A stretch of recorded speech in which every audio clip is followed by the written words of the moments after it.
How's it, everybody? It's Brad Bodessa from liveukulele.com, and in this lesson I'm going to show you how to play power chords and how they're built.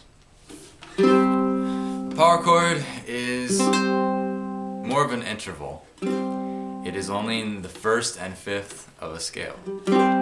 And because it doesn't have that third note, it's not a major or a minor. It can be either or. So if you're looking for a C power chord, you take the first and the fifth notes, a fifth interval.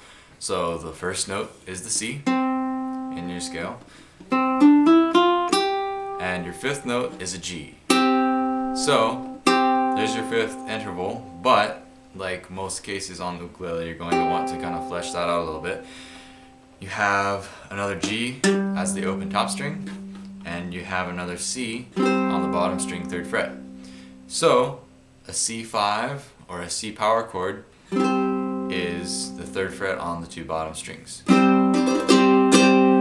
So as you can hear, it's a really open-ended sound. It's got, it could go on a lot of places. It could be minor, or it could be major.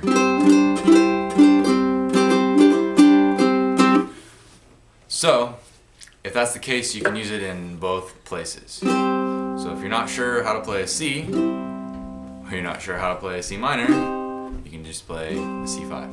Or sometimes it's nice to have the ability to go from either or. Like, I've got a song I wrote that goes like, it's got both the E flat, the minor third, and the normal E, the major third. So in that case, you might play a C5 over the top of that.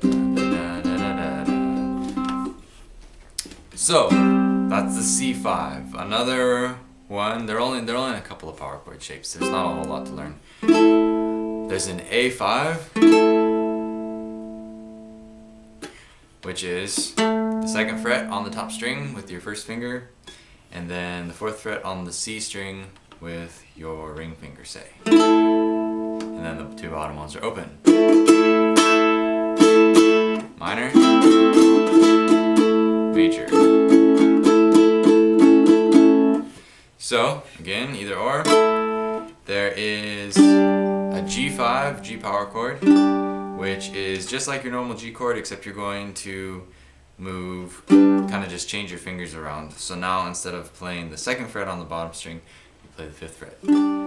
So your first finger goes on the 2nd fret of the C string, your 2nd finger goes on the 3rd fret of the E string, and your pinky goes on the 5th fret of the bottom string. Another one is E5.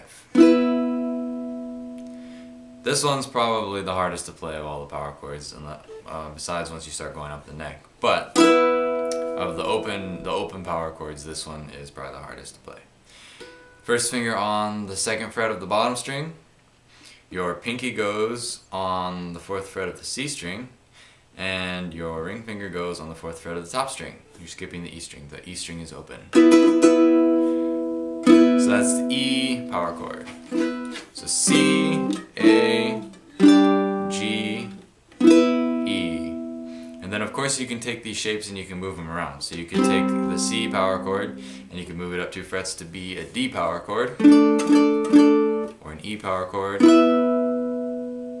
or you could take the G5 shape like this and you could move it down to be an F power chord, except in this case you wouldn't play the top string because the top string can't go down anymore. But you'd use the bottom 3 strings and just use the same shape. See how it moves there? And then you could take the A power chord up to a B, go up 2 frets with that. That one's kind of hard to play. But they're really cool. I like the sound of them just because it's so open-ended. You can do so much with them, and it really, because when you play especially shapes like the G5, it's spreading the notes out over a couple of octaves. So it's got a really big spread out sound. You might think power chords and think rock and roll or punk or something that uses electric guitar with the power chords going the whole way through the song. You might be able to make it work, but in most cases the ukulele is tuned too high to really get the Metallica or Green Day kind of chug chug chug sound. So That said, this is the lowest power chord you can play. Or the lowest power chord notes, I don't know. Which is part of your C5. And if that's as low as you can go, there's not a lot of low end going on there. So unfortunately, you don't have that low end sound to go with, but playing power chords will give you a lot more options.